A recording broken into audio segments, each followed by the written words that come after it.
Je m'appelle Thomas et j'ai 17 ans, je vous raconte mon histoire. Tout commence le 11 mars 2007 à 9h du matin.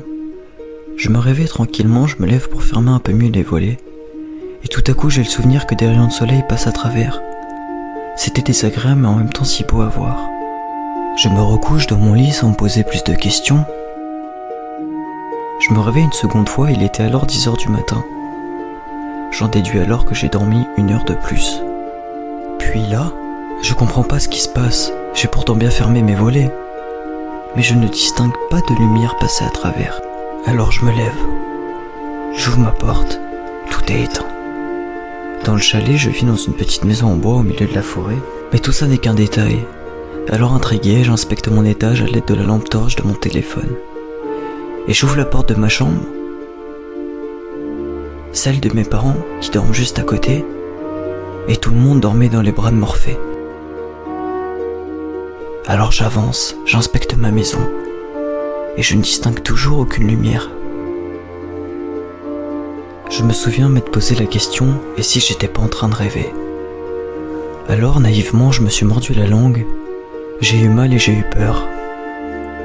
Tout de même beaucoup intrigué et anxieux de base, j'ai décidé de fermer la porte de mes parents, de faire demi-tour et d'aller vers l'escalier. Je cherchais tout simplement à descendre l'étage. En m'approchant de l'escalier, je me suis souvenu que j'étais pieds nus. Il était trop tard pour faire demi-tour. Alors je me suis décidé à descendre l'escalier pour ouvrir ma porte d'entrée et enfin apporter des réponses à ce qui se passait. Grave erreur. Le silence se fit et au fur et à mesure que je descendais les marches, la peur s'installa. Première marche, deuxième marche, troisième marche. Et tout à coup j'ai été pris d'un élan de panique. Je me suis retrouvé au milieu de l'escalier et je ne savais plus quoi faire. Pris dans une angoisse intense, je me suis assis, écoutant la marche se craquer et j'ai attendu. Ici dans le noir, et j'ai pas bougé.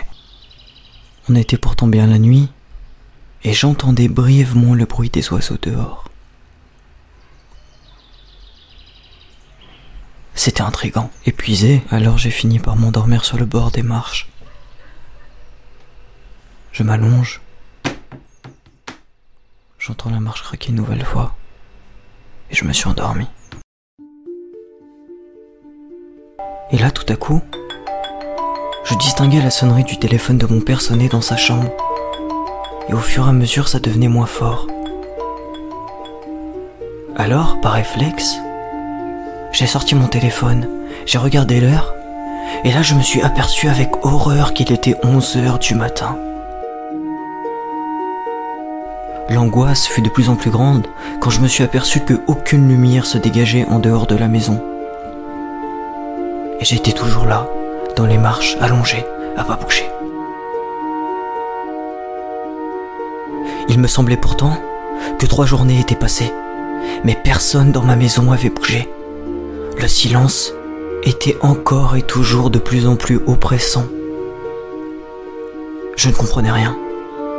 Alors toujours en quête de réponse et encore à essayer de comprendre qu'est-ce qui se passait, je me suis souvenu que j'étais au milieu des marches et je me suis dit que le seul moyen de trouver une explication était de descendre les marches et d'ouvrir ma porte.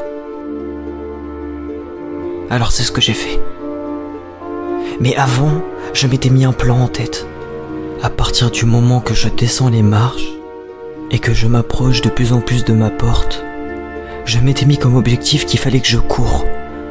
Parce que j'étais tétanisé par la peur et je voulais pas une nouvelle fois être bloqué en bas des marches.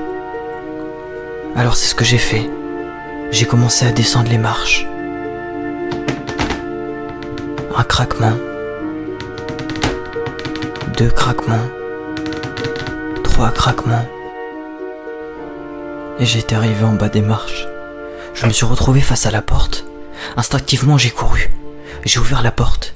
Et là, je me suis rendu compte avec effroi qu'il faisait jour. J'ai fermé ma porte, et en fermant ma porte, je me suis rendu compte qu'il faisait nuit. J'ouvrais ma porte et je me rendais compte qu'il faisait jour. Et là, je me suis effondré. Aussi bizarre que cela puisse paraître, je me suis réveillé dans mon lit. Et tout était redevenu comme avant. Ma mère ouvre ma porte, me dit bonjour, et mon père était en bas en train de faire la cuisine. Depuis ce jour, j'ai jamais su expliquer ce qui s'était passé cette nuit-là.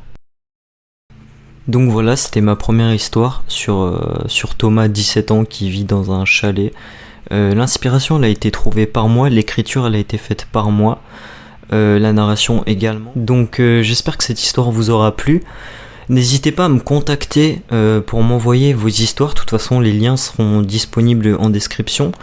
Je peux rajouter certaines phrases sur vos histoires pour qu'elles paraissent un petit peu plus profondes, parce que c'est vrai que le principal dans une histoire, c'est que l'écriture soit profonde pour que vous soyez dans l'ambiance et que vous puissiez vous faire votre propre image intellectuelle de l'histoire. Donc voilà, n'hésitez pas à m'envoyer vos histoires, qu'elles soient flippantes, mystérieuses ou intrigantes. Je me ferai une joie de les faire en vidéo. Donc voilà, j'espère que cette vidéo vous aura plu. N'hésitez pas à cliquer sur le bouton s'abonner, c'est le seul moyen de soutenir la chaîne. Et on se retrouve la prochaine fois pour une nouvelle vidéo. Salut tout le monde!